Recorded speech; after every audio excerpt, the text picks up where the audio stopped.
அடுத்த question, among the following which compound will have lattice energy? Will have high lattice energy. high lattice energy. Question என்ன கேட்குறான்னு பார்த்தீங்கன்னா, கீழ்காணும் சேர்மங்களில் அதிக படிகக்கூட ஆற்றல் உடையது எதுன்னு கேட்குறாங்க. கீழ்காணும் சேர்மங்களில் அதிக படிகக்கூட ஆற்றல் உடையது எதுன்னு சொல்லி கேட்குறாங்க.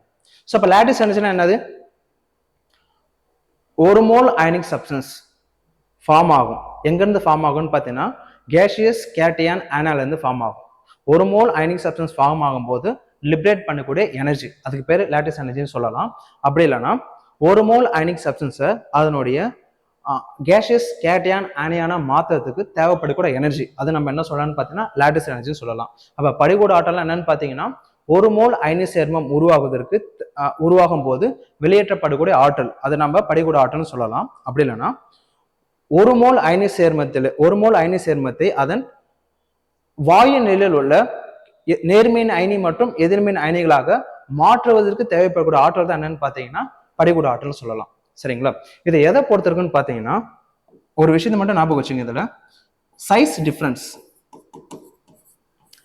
டிஃபரன்ஸ், அதாவது உருவளவு வித்தியாசம் எந்த அளவுக்கு குறைவா இருக்கோ அந்த அளவுக்கு படிகூட ஆற்றல் பார்த்தீங்கன்னா அதிகமாக இருக்கும், அந்த அளவுக்கு லேட்டிஸ் எனர்ஜி அதிகமாக இருக்கும். ஸோ அது என்ன சைஸ் டிஃபரன்ஸ் பார்த்தீங்கன்னா, ஸோ ரெண்டு ஆட்டம் இங்கே இருக்கு, ரெண்டோட சைஸ் சிமிலரா இருக்கா? ஸோ இதோட ரெண்டு சைஸ் சிமிலரா இருக்கா? இல்லை. ஸோ இப்போ இதோட சைஸ் டிஃபரன்ஸ் பார்த்தீங்கன்னா வேல்யூ அதிகமாக இருக்கும், இதோட சைஸ் டிஃபரன்ஸ் வேல்யூ பார்த்தா ரொம்ப ரொம்ப கம்மியாக இருக்கும்.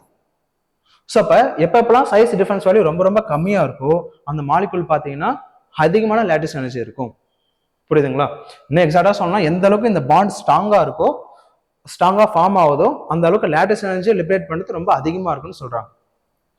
ஸோ அப்போ இங்க பாருங்க, பொட்டாசியம் பார்த்தீங்கன்னா யார் யார் கொடுத்துருக்காங்க? Potassium, sodium, caesium, rubidium.